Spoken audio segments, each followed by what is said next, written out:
All right, what's up, guys? David here.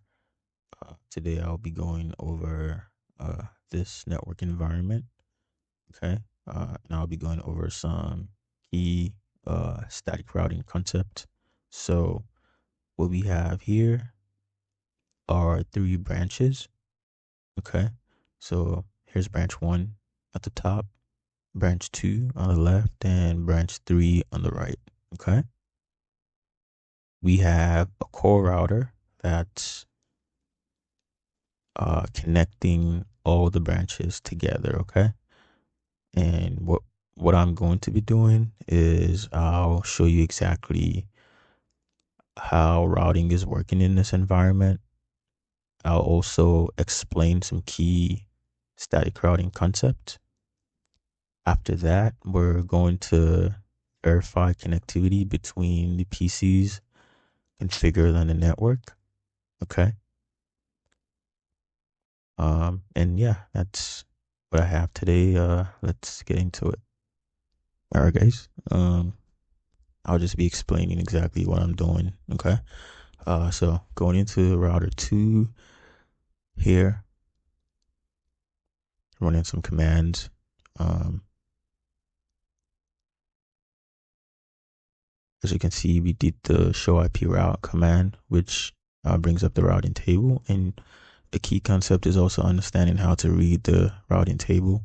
So those routes you see with the C, those are connected networks. Okay. And the L are the local network interface that's actually connected on the router. So it tells you exactly what the IP address of the interface is. Okay. Wherever you see a C, that's just the network address that's directly connected. And the L is the interface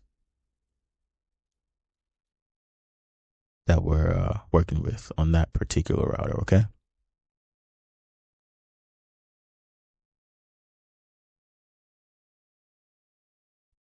As you can see, I'm just doing some more highlights on the interfaces and the IP address. Uh, Also, I want you to pay attention to the point-to-point links, okay, between the routers.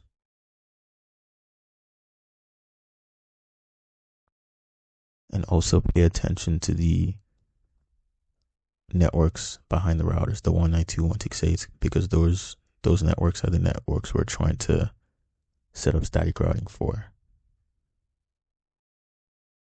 And here's where I'm going to come in and try to do a static route on router 2 by entering a default route, okay? Uh, so the default route pretty much uses 0.0.0.0, and you always want to specify the next hop as the hop on the next router that you're connected to. That's also a key concept with static routing. And the reason why we're doing default route on branch 2, branch 3, and branch 1 is because they're only connected to the core router, okay? So they really just have one interface to go out of, and specifying 0.0.0.0 and the next hop just lets the router know that whatever network you're trying to reach, just send it over to this next router, okay? And also over here, just showing the interfaces that are currently configured. And then we're doing the default route again on router 3, setting the next hop as the interface directly connected to the core router, okay?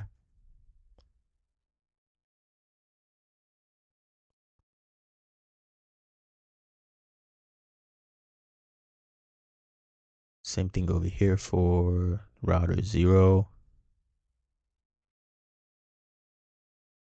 Looking at the interfaces, here we're going through the serial interface. Um,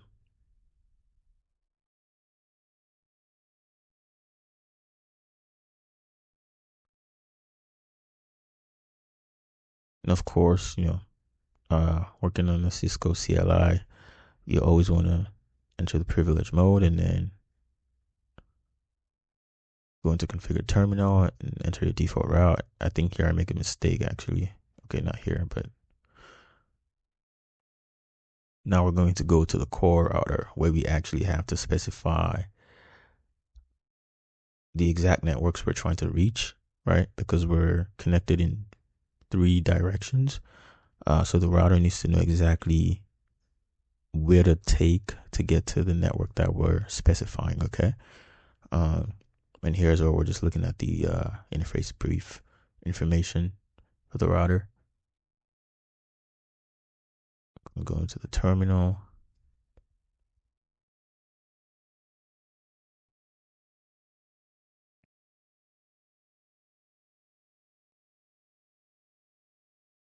And another important concept, well,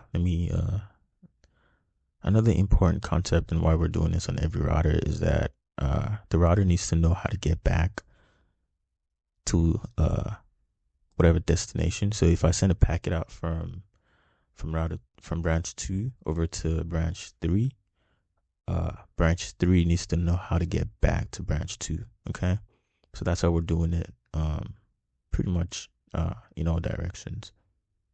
And over here is where you can see I'm setting the IP route of the .10 subnet, and I'm specifying the interface that's directly connected to the .NET on branch 2, okay, as my next hop.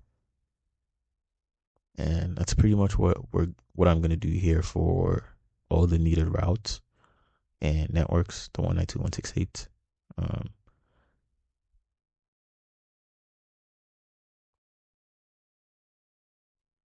And we're not doing route summarization here because uh, we have different interfaces connected, okay?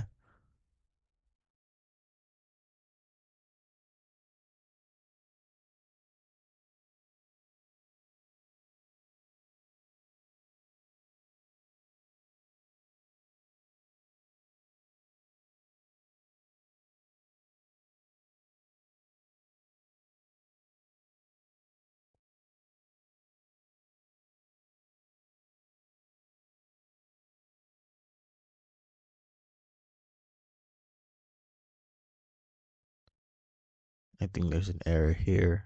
Um,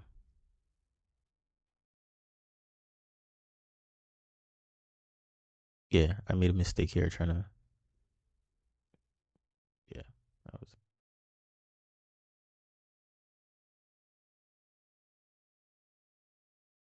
but I fixed it. So this is going to be a 10.1.1.2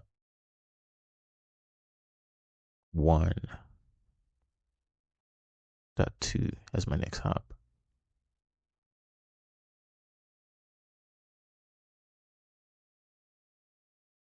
Okay, and then it will show IP route to look at the routing table again. And as you can see, we have an updated routing table with the static routes labeled as S. It tells us exactly what network we're trying to reach, and the next hop that we're taking, which is also listed. And then on branch 2,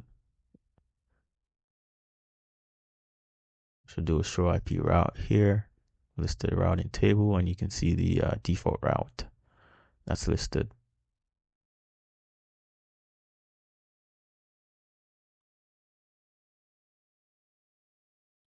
Now I'm just going to test the connection. So we're going to do a ping from branch 2 PC on the .10 subnet all the way to branch 3 on the .20 subnet.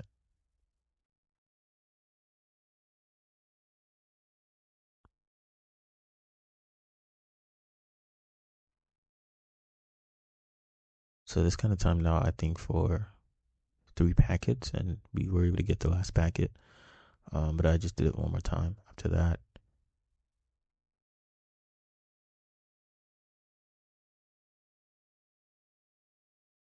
And yeah, as you can see, we are able to communicate across the network. And I'll also try this for the .30 on branch 1 as well.